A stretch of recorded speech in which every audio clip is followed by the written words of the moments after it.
She asked to be his wife for one night, a widowed woman and a cowboy's Wild West fate. Clara Whitmore stepped off the dusty stagecoach and blinked against the hot sun. Dry Creek was not a big town, just a scattering of wooden buildings, a saloon, a general store, and a few cabins that lined the uneven dirt road.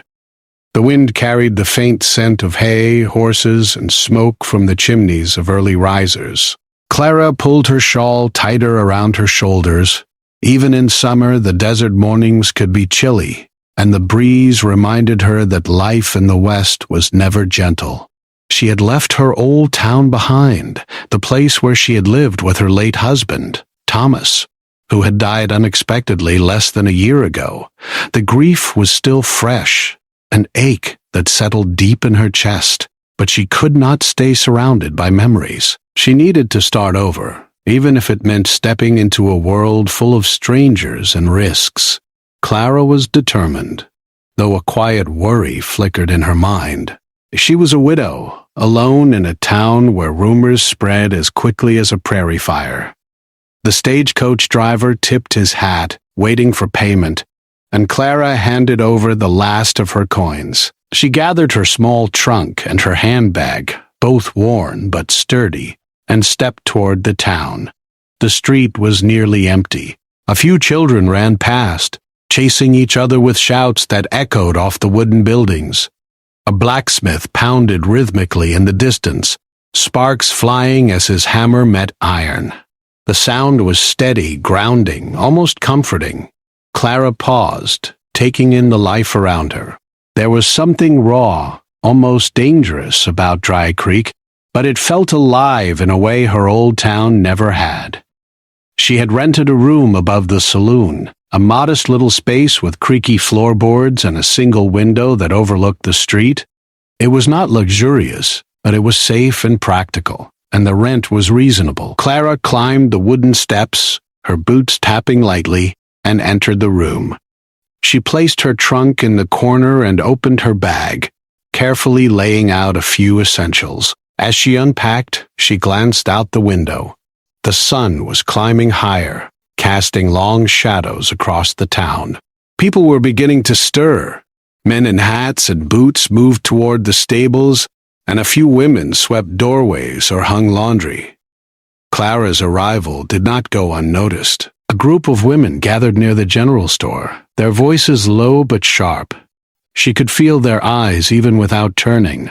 "Who's the new widow?" one asked. "Looks like she's come to find trouble." Or, "Maybe a husband," another whispered. Clara's lips pressed into a thin line. She had expected gossip. Frontier towns were small, and strangers drew attention, but she had not anticipated the weight of it. She reminded herself that she was here for herself, for a fresh start, not to please anyone else. That afternoon, Clara ventured out of her room and down the street to buy some provisions. She moved with quiet confidence, keeping her head high, though every so often she felt the curious gaze of a passerby. The general store smelled of wood, flour, dried beans, and leather. The storekeeper, a gruff man with a kind face, helped her gather the basics: flour, sugar, a few tins of coffee, and a jar of preserves. Clara paid in silver coins and exchanged polite nods. She sensed a certain caution in him, as if he were measuring her presence and deciding whether she was trustworthy. It made her smile faintly. She understood. She was, after all, an outsider in a town that had learned to protect itself. By evening, Clara found herself back at the saloon. The building was larger than the others, its swinging doors moving with a creak that announced every entrance. Inside, the air was warm and heavy with smoke and the faint scent of whiskey. The room was filled with the low murmur of voices, the clatter of cards, and the occasional laugh that rang too loud and too free.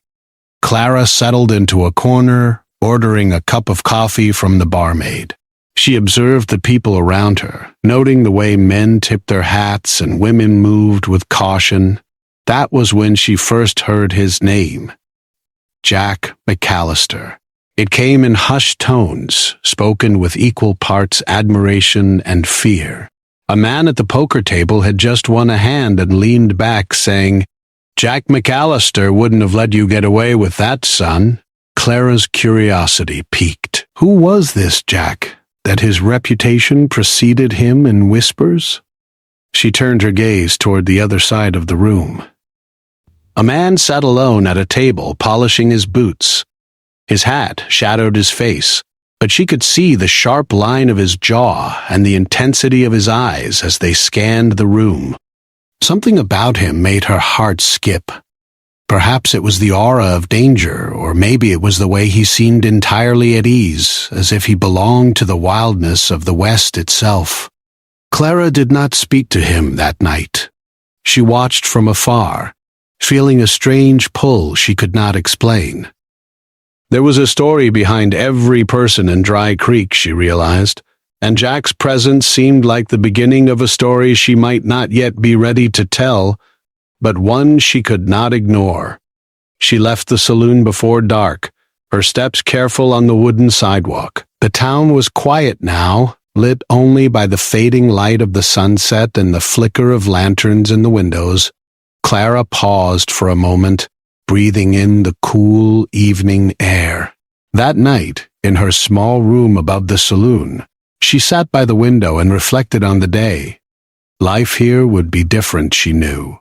Harder, unpredictable, but alive in ways she had never imagined. She could feel both excitement and fear, the mixture that came with starting over. Her mind drifted to the man in the saloon, Jack McAllister. He was not someone she knew, but she felt a connection in the way one feels drawn to a storm on the horizon, impossible to ignore, and full of unknown dangers. Clara lay down to rest, pulling the thin blanket over her shoulders. She thought about the choices that had brought her here, the loss that had sent her across the plains, and the strength she had discovered in herself along the way. Sleep did not come easily. The sounds of the town, horses stamping, doors creaking, distant shouts, kept her alert. She realized that Dry Creek was not just a town. It was a place of possibilities, of challenges, and perhaps of encounters that could change her life forever. As the moon rose high, Clara finally closed her eyes. She could not know that tomorrow would bring events she had never imagined, or that the man she had only observed from afar would become a part of her life in ways that no one in Dry Creek could have predicted.